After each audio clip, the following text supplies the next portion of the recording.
Justice System Against the African American Community, brought to you by myself, Jose, Jolie, Anna, Abel, and Erica, presented to you by Group 4. We will be showing you the long injustice of the criminal justice system in a manner of events from slavery to current times. After slavery, free but not equal. We will be discussing to you these events as it pertains to space and time. And what I mean by pertaining to space and time, meaning that people talk as if slavery and the fight for equality was something that took place centuries ago, when currently we live in a world where we are still fighting for equality and justice for the Black community. Following slavery being abolished in 1865, more than 90% of Black Americans lived in southern states and embraced the criminal justice system. Black codes were laws enforced to keep the Black community in the working class. Now, the reason why I have free in quotation marks is because the Black community wasn't free. After slaves had been so-called freed, society intended them to keep working. They intended them to keep working in the new eye of slavery, being the criminal justice system, and amounts of high incarceration, forcing minorities and especially the Black community to work as slaves. And they had to fight for equality and continue to fight for equality and freedom to this day. In the article of The Training of Black Men by Du Bois states the larger problem of Negro education sprang up the more practical question of work, the inevitable economic quandary that faces people in the transition from slavery to freedom, meaning the rulers that are, it's rulers that forced the Black community to keep them oppressed and to keep them working as slaves in this new system of legal slavery. And this picture here that I'm showing you depicts the criminal justice system's new form of legal slavery and the amount of high incarceration rates of the Black community. The 1900s through the 1940s. During this time, the Jim Crow laws were very active. Slavery had been abolished, but of course, Black men and women were not given the equality they deserved. It is not a surprise that African Americans have answered to violence with violence of their own, especially during the early 20th century. And beware of the frustrated, the fantasy and reality of African American violent revolt. By Downsy Ward, he writes, between 1875 and 1900, there were hundreds, if not thousands, of blacks murdered through lynchings, race riots, and other massacres. With the turn of the century, lynchings and other forms of mass violence against blacks does not cease, or for that matter, decrease. In response, African Americans often took up arms to defend themselves, their friends, elected officials, schools, churches, and so forth. But who's in charge of stopping these riots? Who's in charge of calming them down, but instead chose to kill them? Of course, it was none other than the government and the police. In this picture, we see white enforcements with black men. As we can see, the black men were not holding arms of any kind, but the white men were carrying large guns. Here was the summer of 1919, where black veterans had enough and decided to protest against segregation and discrimination. All they wanted was to have their rights that they deserved, especially after their involvement in World War II, but they were met with death and violence. Voter suppression has been an ongoing social justice struggle for generations and a battle we are still facing today. On August 6, 1965, the 36th President Lyndon B. Johnson signed the Voting Rights Act. This act outlawed the discriminatory voting practices adopted into many southern states after the Civil War.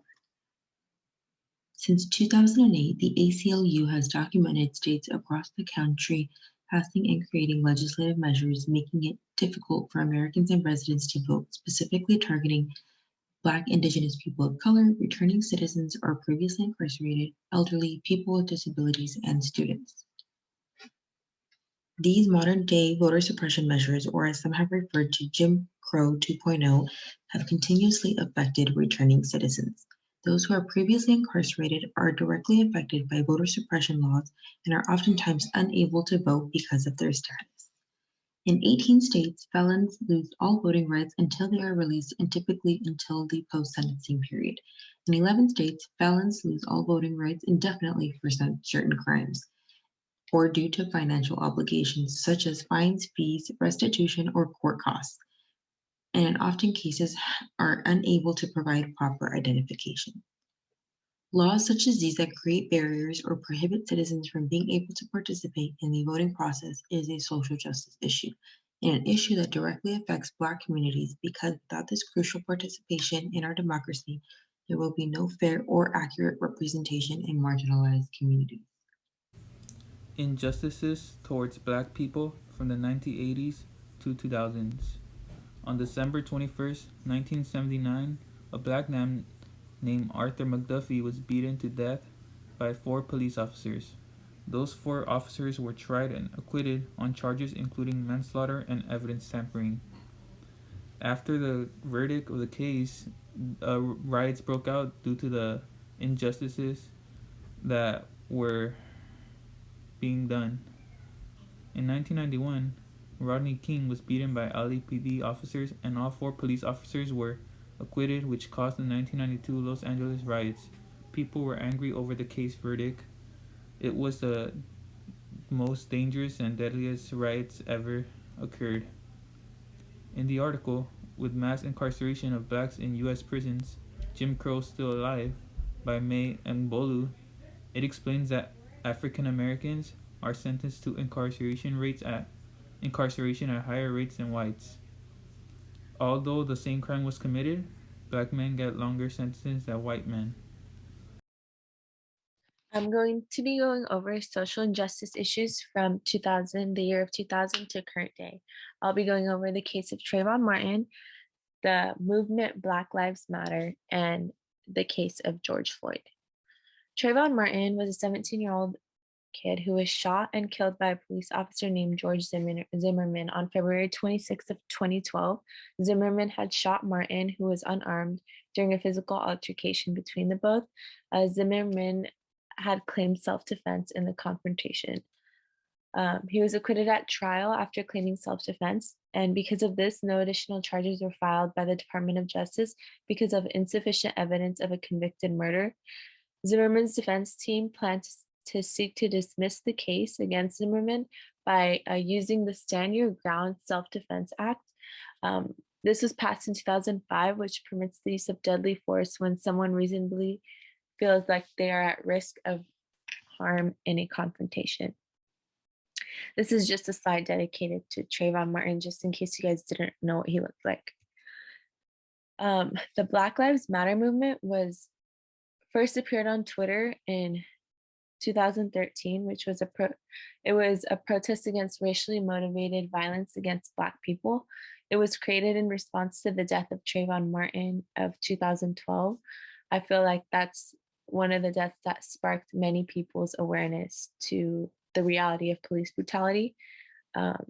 It continued to spark through the death of many innocent African American lives, such as Eric Garner, Breonna Taylor, Michael Brown, Tamir Rice, Freddie Gray, and sadly, so many more.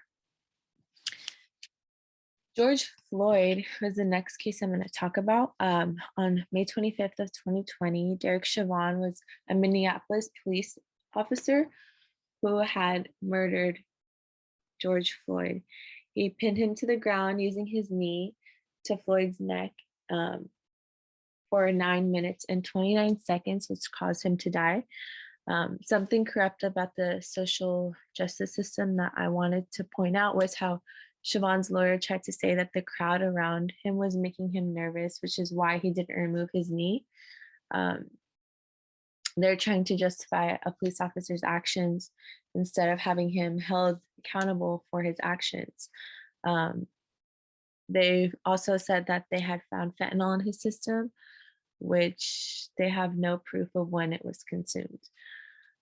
Chauvin is thankfully convicted, 75 years in prison with the revocation of a bail bond.